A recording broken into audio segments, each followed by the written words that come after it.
যুগল বদন যারা বলে গুরুদেবে জানাইল কলি হত জীবের ভাগটা কাছে এমন এক প্রসাদ যাহার প্রসাদে বই এবং করাইয়া যায়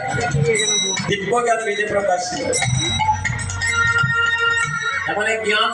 দিদির মধ্যে প্রকাশ করে দিলেন গুরুদেব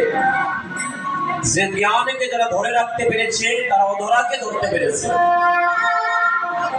আর যারা নাম নিয়েছে কেবলমাত্র তারা অধরার দেখা তো পায়নি বরঞ্চ দেহটাকে তারা কৃষ্ণ ভজনে লাগাতে পারেনি শুধু নামটাই নিয়েছে তাই আপনারা অনেক দূর থেকে এসেছেন আপনাদের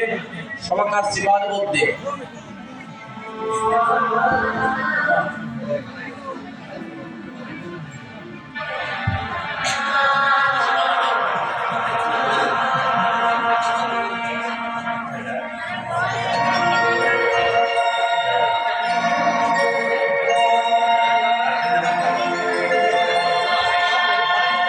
ভক্তগণ